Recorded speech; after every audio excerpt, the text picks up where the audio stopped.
오늘 우리가 함께 읽은 마태복음 5장 33절부터 37절의 주제는 맹세입니다. 맹세. 그러니까 오늘 설교 주제가 맹세인 겁니다. 여러분 가운데 혹시 맹세가 무엇인지 모르시는 분이 계시나요? 아니면 지금까지 나는 살면서 한 번도 맹세를 해본 적이 없다 하시는 분이 계신가요? 우리는 맹세가 무엇인지 잘 알고 있습니다. 그리고 누군가 맹세를 하는 말을 들어본 적이 있고 우리 자신도 맹세를 해본 적이 있습니다.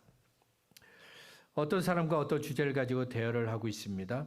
상대방이 이것이 맞다고 주장을 합니다. 근데 내가 들어보니까 내가 알고 있는 것과 달라요. 그러면 당신의 말은 틀렸고 내가 알고 있는 것이 맞습니다며 이야기를 합니다. 그러자 상대방이 아닙니다. 내가 알고 있는 것이 맞습니다며 계속해서 이야기합니다. 이 정도에서 대화가 끝났으면 좋겠지만 대부분의 경우 여기서 대화가 끝나지 않습니다. 내가 알고 있는 것이 맞다는 것을 상대방에게 열심히 말합니다. 그런데도 상대방이 듣지 않습니다. 그럴 때 최후의 수단으로 맹세를 합니다. 그러니까 내 말이 맞다는 것을 맹세를 하면서 증명하는 것이죠. 이럴 때 한국 사람들이 자주 사용하는 표현이 있습니다. 내 말이 틀리면 내 손에 장을 치겠다. 한 번도 안 해보신 분이 계시나요? 내 손에 장을 치겠다. 근데 이 말이 도대체 무슨 뜻인가 한번 찾아봤는데 정확한 뜻은 몰라요. 하지만 대충 이런 뜻이라고 합니다. 손바닥 위에 간장이나 고추장, 된장을 올려놓습니다. 그리고 이것을 다리기 위해서 내 손등에다 불을 대는 거예요. 밑에다 불을 붙이는 거예요. 자, 밑에서 불을 붙이고 내 손등에다 불을 붙이면 어떻게 될까요? 상상만 해도 끔찍한 일이 일어납니다. 한국에서만 사용하는 표현이지만 이 표현을 미국에서는 어떻게 사용할까 하면서 쭉 찾아봤더니 이런 표현이 있습니다. 돼지가 하늘을 난다면. 여러분, 돼지가 하늘을 날 수 있나요? 돼지는 만화 속에서나 가능한 것이지 하늘을 날 수 없는 동물입니다. 그러니까 돼지가 하늘을 날 수 없는 것처럼 절대로 그런 일은 일어날 수 없다는 겁니다. 이렇다면 우리는 내 말이 맞다는 것을 증명하기 위해서 맹세를 합니다. 상대방의 말이 틀리다는 것을 강조하기 위해, 증명하기 위해서 맹세를 합니다. 맹세에 대해서 말씀할 때 예수님은 먼저 제자들에게 그들이 알고 있는 한 가지 사실을 먼저 확인하는 것으로 시작했습니다. 33절입니다. 또 옛사람에게 말한 바 헛맹세를 하지 말고 내 맹세한 것을 주께 지키라 했다는 것을 너희가 들었으나. 예수님께서 제자들에게 맹세에 대해서 말씀하실 때 그 당시 사람들은 맹세가 무엇인지 잘 알고 있었다는 겁니다. 그들이 알고 있는 하나님의 말씀은 민수기 30장 2절 말씀입니다. 사람이 여호와께 서원하였거나 결심하고 서약하였으면 깨뜨리지 말고 그가 입으로 말한 대로 다 이행할 것이니라. 하나님은 맹세를 했으면 반드시 지키라고 말씀하셨습니다. 하나님 앞에서 맹세를 했든 사람 앞에서 맹세를 했든 그 말한 대로 반드시 지키라고 말씀하셨습니다. 그런데 34절에서 예수님은 너희는 결코 맹세하지 말라고 엄히 말씀하십니다. 35절과 36절에서는 다양한 경우를 말씀하시면서 어떤 경우에도 너희는 맹세하지 말라 말씀하셨습니다. 나는 너에게 이르노니 도무지 맹세하지 말지니 하늘로도 하지 말라 이는 하나님의 보좌임이요 땅으로도 하지 말라 이는 하나님의 발등상임이요 예루살렘으로도 하지 말라 이는 큰 임금의 성임이요 내 머리로도 하지 말라 이는 네가 한 털옷도 희고 검게 할 수 없습니다. 예수님 당시 유대인들은 맹세를 했으면 반드시 지켜야 한다는 것을 잘 알고 있었습니다. 잘 알고 있었지만 그들은 맹세를 지키지 않았습니다. 그들이 신성하다고 생각했던 하늘과 땅과 예루살렘을 두고 맹세했지만 지키지 않았습니다. 성경 위에 손을 올려놓고 맹세해도 지키지 않는 것처럼 거짓말하는 사람들처럼 그들도 맹세한 것을 지키지 않았습니다. 그들은 자기의 말이 내 말이 맞다는 것을 강조하기 위해 맹세를 이용했습니다. 진실과는 상관없이 자기를 위해서 맹세를 이용했습니다. 창세기 15장을 보면 하나님께서 아브라함의 이름을 부르시고 만나신 일이 있습니다. 아브라함의 마음에 불안과 두려움이 있었습니다. 아브라함은 아무에게도 내 마음의 불안과 두려움을 말한 적이 없지만 하나님은 아브라함의 마음에 있는 그 불안과 두려움을 알고 계셨습니다. 그래서 하나님께서 아브라함을 만나신 겁니다. 불안과 두려움에 떨고 있는 아브라함에게 하나님께서 아브라함을 처음 만나셨을 때 그때 하셨던 말씀들을 다시 하셨습니다. 그때 하셨던 복을 다시 말씀하셨고 너의 자손이 하늘의 별과 같이 많아질 것이다 다시 말씀하셨습니다. 그리고 이어서 하나님은 아브라함에게 3년 된 암소와 3년 된 암염소와 3년 된 순양과 산비둘기와 집비둘기 새끼를 준비하라고 하셨습니다. 이 중에서 산비둘기와 집비둘기를 제외한 나머지 모든 짐승들은 죽여서 둘로 가운데를 쪼개서 놔라 말씀하셨습니다. 그리고 하나님께서 둘로 쪼갠 짐승 사이를 쑥 지나가셨습니다. 하나님께서 둘로 쪼갠 짐승 사이를 지나가신 것을 보고 아브라함이 그 당시 사람들의 계약을 떠올렸습니다. 아브라함이 살던 당시에는 계약을 맺을 때 짐승을 죽인 후 둘로 쪼갰습니다. 그리고 계약을 한 두 사람이 죽인 짐승, 그 둘로 쪼갠 짐승 사이를 함께 걸어갔습니다. 계약을 하는 두 사람이 죽여서 둘로 쪼갠 짐승 사이를 지나는 이유가 있습니다. 계약은 반드시 지켜져야 하기 때문입니다. 만일 계약을 지키지 못하면 어떻게 될까요? 계약을 지키지 못한 사람은 죽여서 둘로 쪼갠 짐승처럼 죽게 될 것이라는 겁니다. 그러니까 아브라함 당시 그 당시 사람들은 계약을 맺을 때 자기의 생명을 걸었습니다.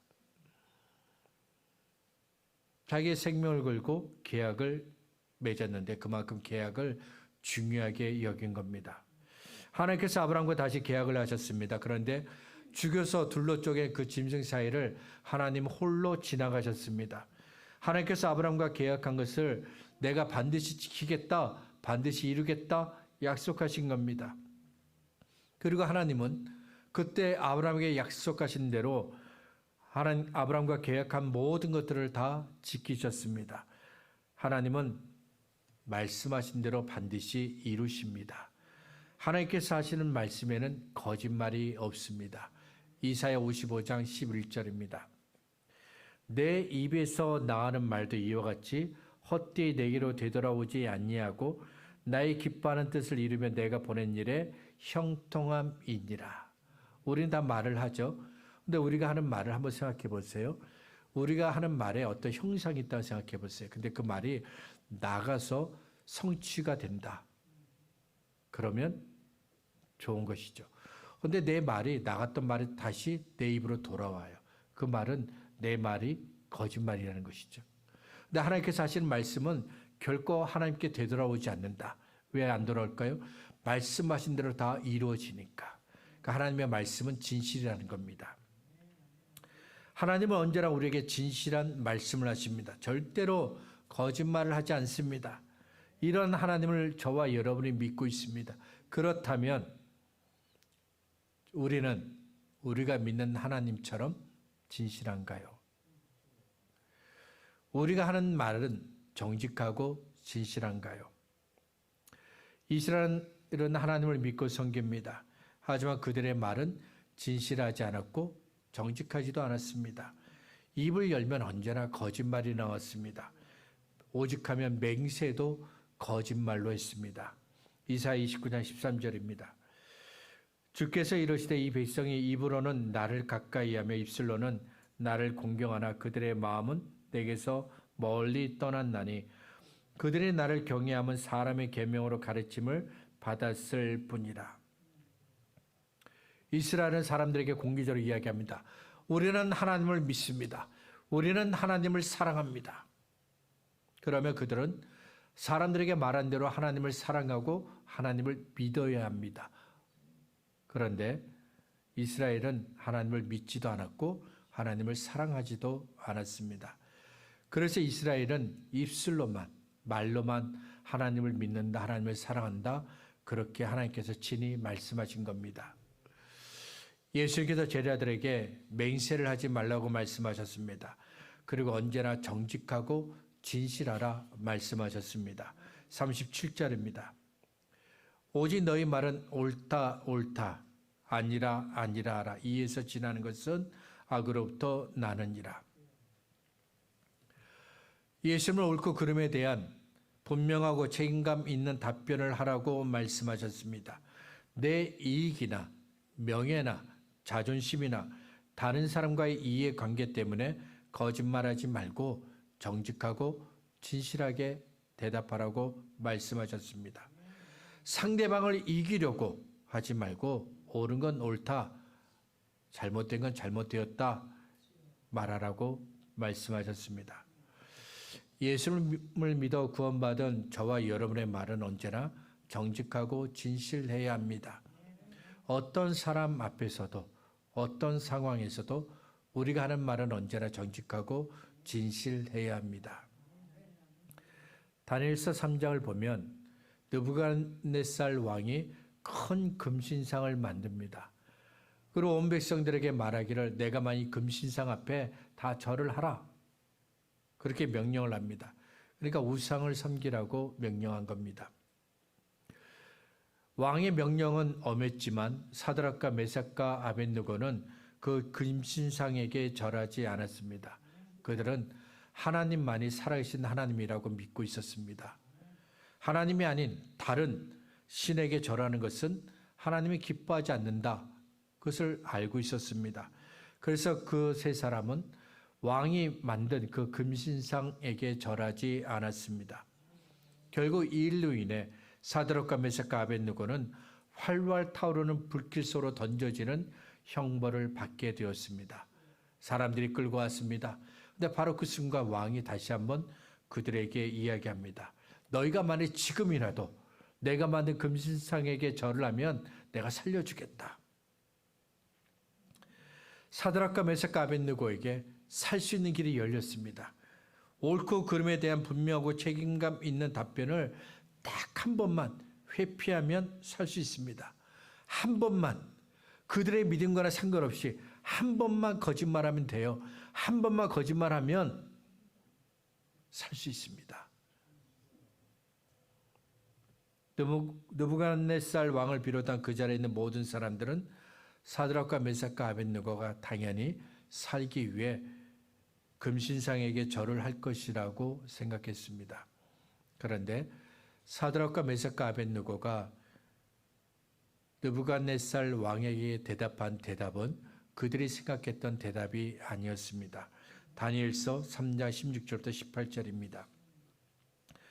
사드락과 메삭과 아벳느고가 왕에게 대답하여 이르되 느부갓네살이여 우리가 이 일에 대하여 왕에게 대답할 필요가 없나이다. 왕이여 우리가 섬기는 하나님이 계신다면 우리를 맹렬히 타는 풀무불 가운데서 능히 건져내시겠고 왕의 손에서도 건져내시리이다. 그렇게 하지 아니하실지라도 왕이여 우리가 왕의 신들을 섬기지도 아니하고 왕이 세우신 금신상에게 절하지도 아니할 줄을 아옵소서.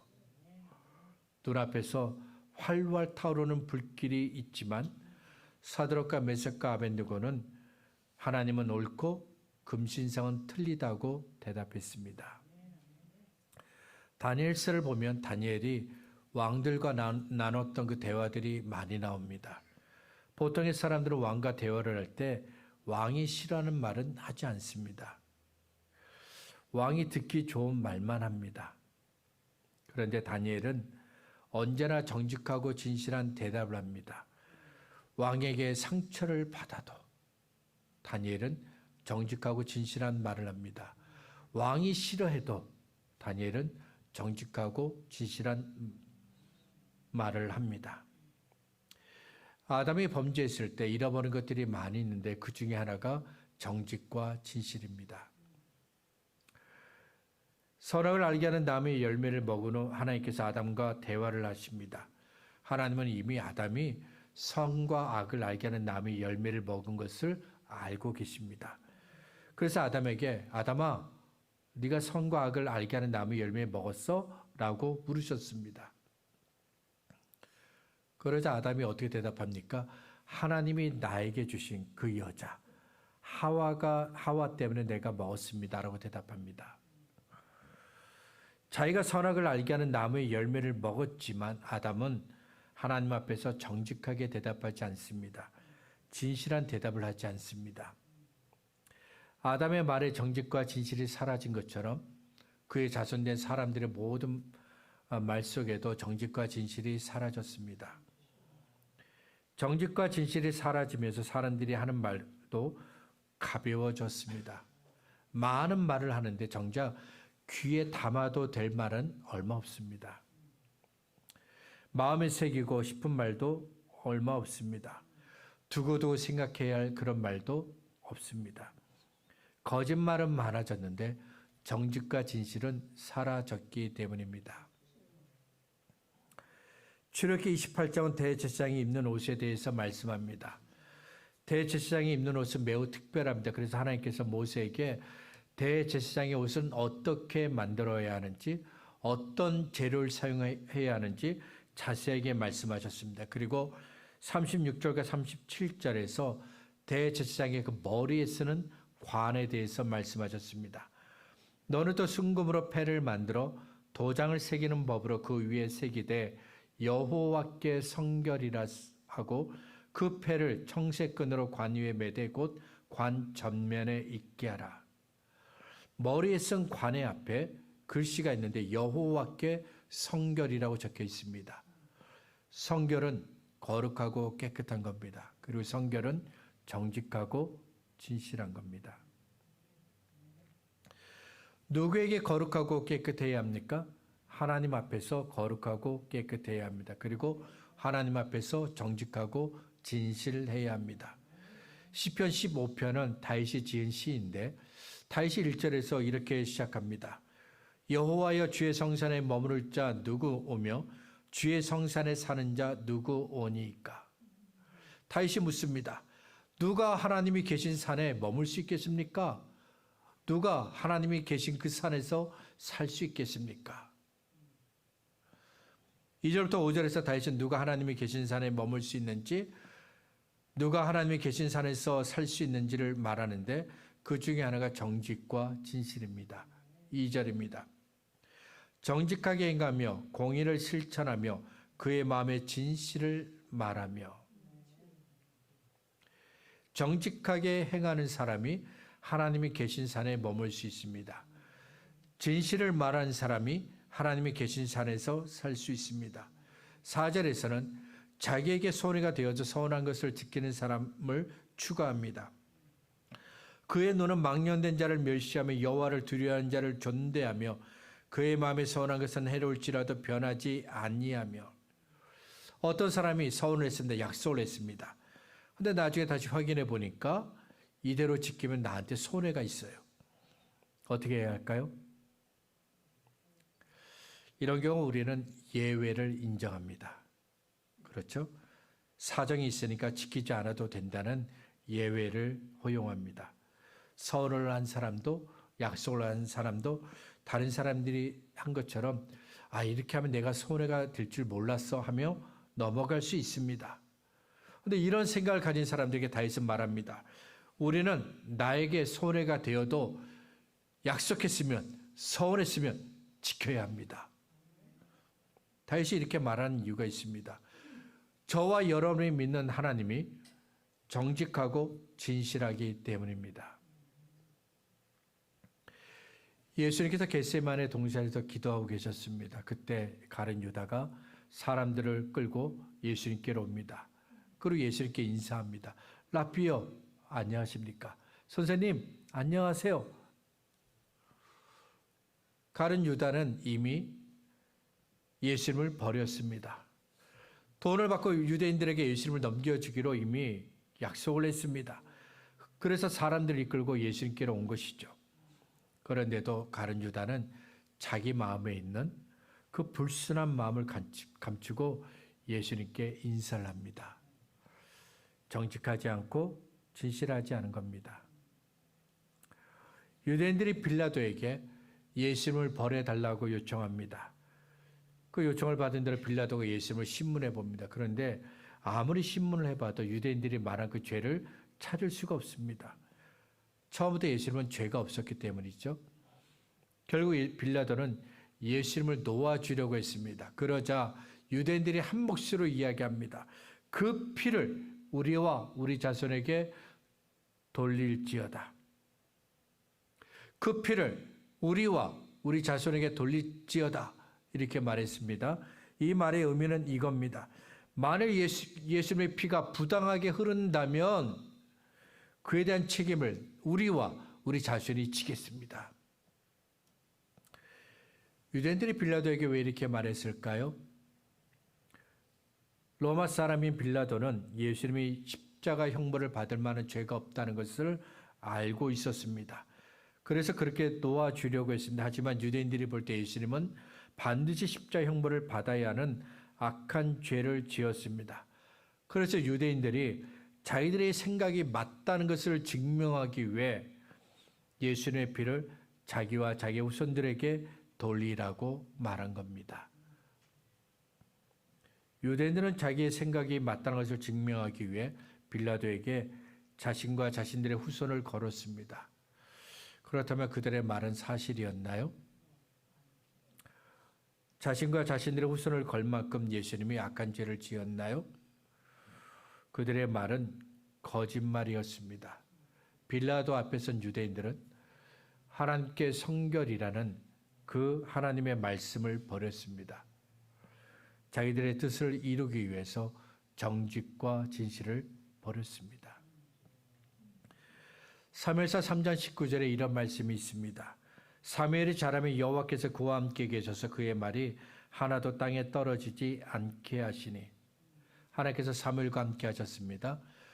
사무엘이 하는 그 모든 말은 하나도 땅에 떨어지지 않게 하셨습니다. 하나님께서 사무엘이 말한 대로 다 이루어지게 하신 겁니다. 하나님은 왜 사무엘이 하는 말을 하나도 땅에 떨어지지 않게 하셨을까? 왜 그러셨을까요? 사무엘이 언제나 정직과 진실한 말을 했기 때문입니다.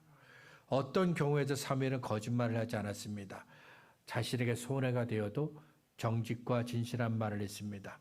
그래서 하나님께서 사무엘이 무슨 말을 하면 그 말한 대로 이루어지게 하신 겁니다. 저는 설교를 준비할 때 컴퓨터를 이용합니다. 많은 시간 컴퓨터 앞에 앉아서 앉아 타이핑을 하면서 설교를 준비합니다. 컴퓨터가 없을 때는 일일이 노트에 손으로 설교를 적었습니다. 손으로 글씨를 쓸 때 중요한 것은 한 번의 작업을 끝내야 된다는 겁니다. 노트에 설교를 쓰기 전에 먼저 설교 초안을 준비합니다. 완성된 설교 초안을 따라 노트에 손으로 설교를 옮겨 적습니다. 그런데도 중간에 실수가 있습니다. 초안이 잘못되어서 다시 작성해야 할 때가 있습니다. 좀 더 나은 해석과 적용을 찾았을 때가 있습니다. 그러면 그 페이지를 찍고 다시 처음부터 노트를 설교를 적습니다. 한두 자는 괜찮습니다. 그냥 축축 긋고 지우면 되는데 너무 많으면 쭉 긋고 안 되니까 그냥 찢어버리고 처음부터 다시 시작합니다. 이런 어려움이 설교를 컴퓨터로 이용할 때는 없습니다. 컴퓨터를 이용하면 다시 쓰는 것이 어렵지 않습니다. 틀린 부분만 수정하면 됩니다. 순서가 틀렸으면 다시 원하는 곳으로 옮기면 됩니다. 언제든지 다른 내용을 추가할 수 있습니다. 설교 내용은 전혀 건드리지 않고. 저와 여러분이 하는 말도 이렇게 컴퓨터로 설교를 준비하는 것처럼 수정이 가능하다면 얼마나 좋겠습니까? 안타깝게도 우리가 하는 말은 수정이 안 됩니다. 말을 한 후에는 다시 되돌릴 수가 없습니다. 우리가 하는 말은 다시 수정도 할 수 없고 다시 되돌릴 수도 없습니다. 수정할 수 없고 다시 되돌릴 수 없기 때문에 우리가 정직하고 진실한 말을 할 수 있는 기회도 한 번밖에 없습니다. 주어진 때에 정직하고 진실한 말을 해야 합니다. 그 시간이 지난 후에는 다시 정직하고 진실한 말을 할 수가 없습니다. 지나서 후회를 해도 소용이 없습니다. 저와 여러분이 하는 말은 언제나 정직하고 진실해야 합니다. 그래야 후회가 없게 됩니다. 실수하지 않게 됩니다. 말씀을 정리하겠습니다. 요한복음을 보면 예수님께서 말씀하실 때 자주 사용하셨던 표현이 있습니다. 진실로 진실로. 헬라어로 보면 이 말이 아멘, 아멘으로 되어 있습니다. 그러니까 예수님께서 말씀하실 때 아멘, 아멘 이 말을 하신 것인데 한글 성경을 보면 요한복음에 이 말만 25번이 나옵니다. 예수님은 예수님께서 하신 말씀이 맞다는 것을 강조하기 위해서 진실로, 진실로 이 말씀을 반복해서 사용하셨습니다. 예수님은 저와 여러분에게 진실을 말씀하셨습니다. 마찬가지로 우리도 정직과 진실을 말해야 합니다. 예수를 믿어 구원받은 사람들은 말을 할 때마다 아, 내가 예수 믿어 구원받은 사람이구나 라는 것을 생각하고 있어야 합니다. 내 말을 하나님께서 듣고 계신다는 사실도 기억하고 있어야 합니다. 그리고 내 말이 상대방에게 영향을 줄 수 있다는 사실도 기억해야 합니다. 우리가 누군가에게 했던 그 가벼운 거짓말이 그 사람의 영혼과 그 사람의 영혼의 구원 문제까지 연결될 수 있기 때문입니다. 많은 분들이 나는 뒤끝이 없어 하면서 다 얘기하죠. 그런데 정직과 진실이 아니라 그냥 마음에 있는 말을 다 쏟아붓죠. 그런데 그 뒤끝이 없다는 그 말 때문에 그 말을 들은 사람은 오랫동안 그 영혼의 상처를 입게 됩니다.